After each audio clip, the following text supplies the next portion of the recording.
Hello BookTube. Today for Tag Tuesday, I will be doing Dilemmas of a Book Nerd tag. This tag is a blast from the past. I did this tag 4 years ago when I was just starting out as an active booktuber. This morning, Rainier Books did a version of this tag, and I thought it would be cool to do a reprise. Dilemmas of a Book Nerd tag is the creation of Lindsay's Little Library. So I will leave a link to Lindsay's Little Library, Rainier Books, and my own first rendition of this tag. So let's get going. Dilemma number 1. Book storage. How do you store and organize your books? So the bulk of my collection is in this room here where I film, which is my bedroom library.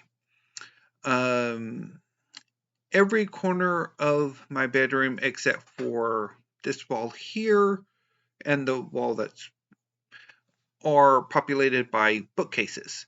I intend to change that up, and eventually this will have bookcases too. So my goal is for this entire room to have the walls covered in bookcases and populated by books.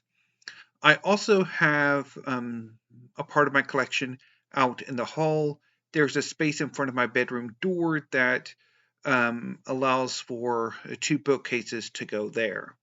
And I would like to get a third at the end of the hall, but I don't think I'll have enough space for that. And I also have my cookbooks in the living room. Dilemma number 2, tracking. How do you keep track of what you have read and what books you own?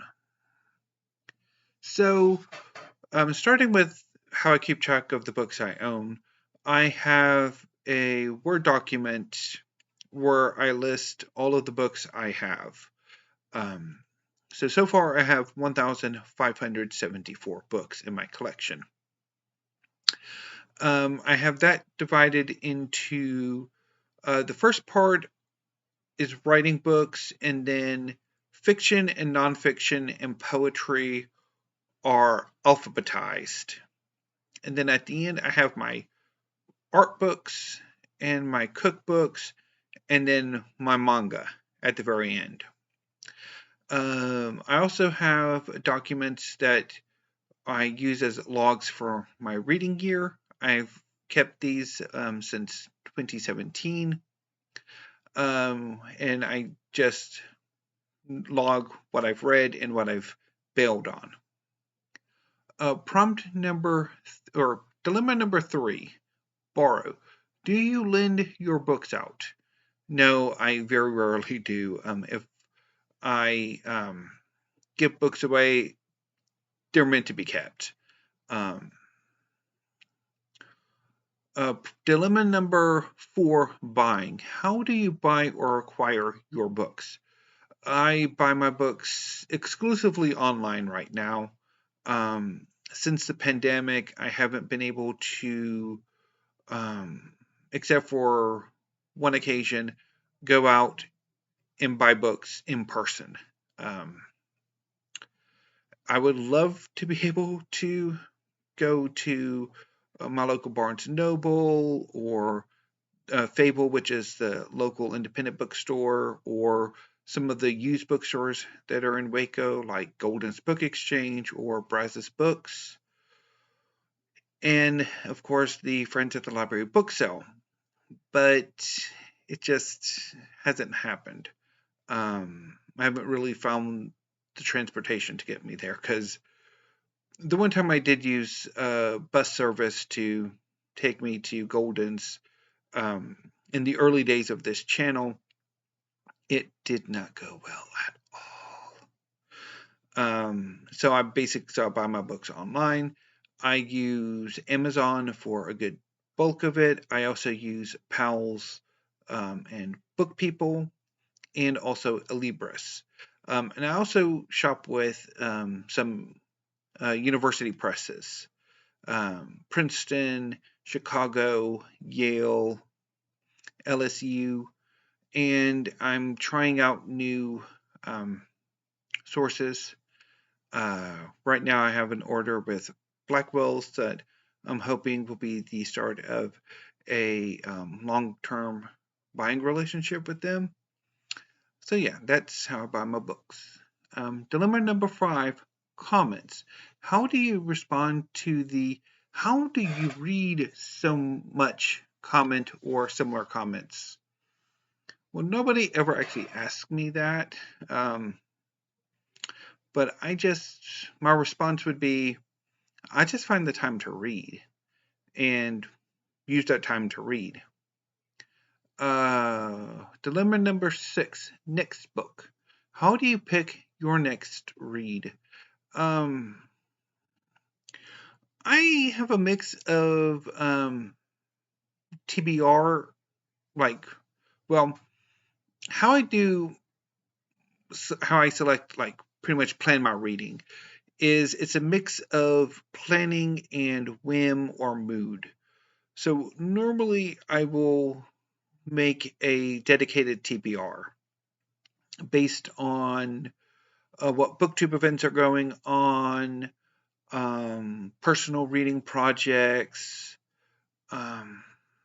and inevitably I will overcommit myself in these projects, and then I will start to not only bail on the books that I've selected because I have horrible luck in that, and the books I pick for my TBR sometimes, and I'll just bail on my entire TBR and do basically pick up books to read based on whim and mood. An example would be my December reading. So this past December, my plan was to participate quite heavily in 2 new booktube events, Remember December and DNF December.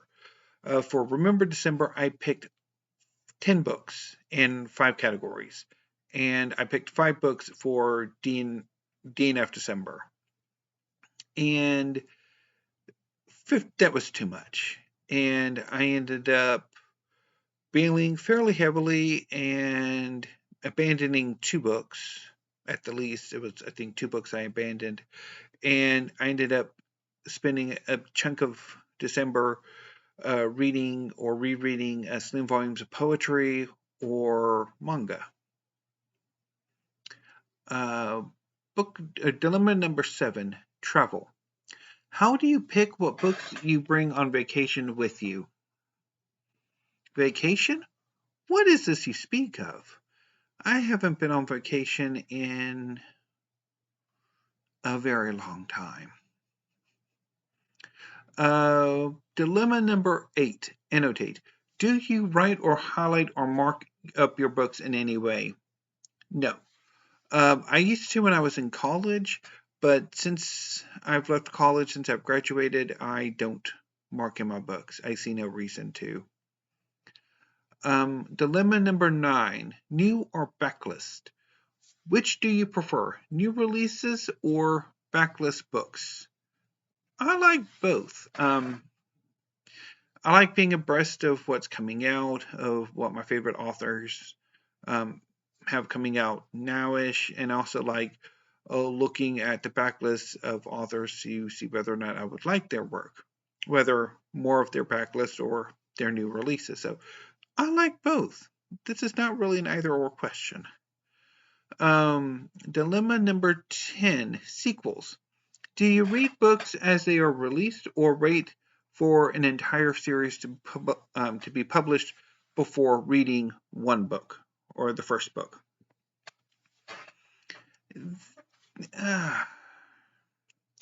Well, for the most part, this question really relates to like science fiction, fantasy, and mysteries that rely quite heavily on multiple books in a series, and also manga. Normally, what I do is I will buy the first book in a series and, read it.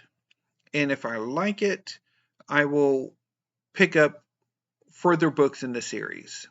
For example, I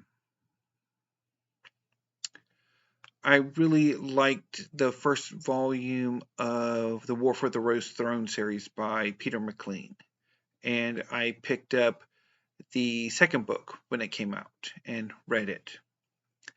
And then stuff happened with the third book, and basically I didn't like the third book once I finally got it, and basically bailed on the series. But and what I do, and like with manga, I'll buy a new to me series or the first volume of a new to me series, and if I like it, then I'll start to collect further volumes and read them as they come out. So I buy them as they come out and read them at that moment, and then and not just wait until the series is finished to either read the series or buy the series, because sometimes that can cause some problems for further volumes in the series. The War for the Rose Throne is an example.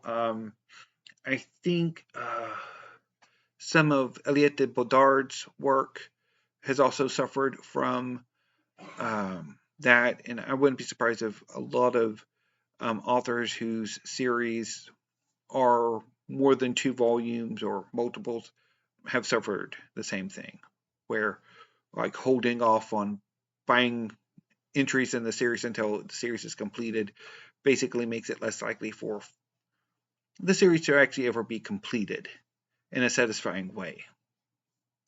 So that was the Dilemmas of a Book Nerd tag Redux.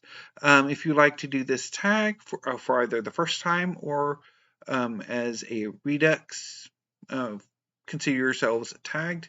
So until I see you in my next video, which may be in a few minutes because there is another video I wanted to make today. So until then, BookTube, thank you. Have a great afternoon and stay safe.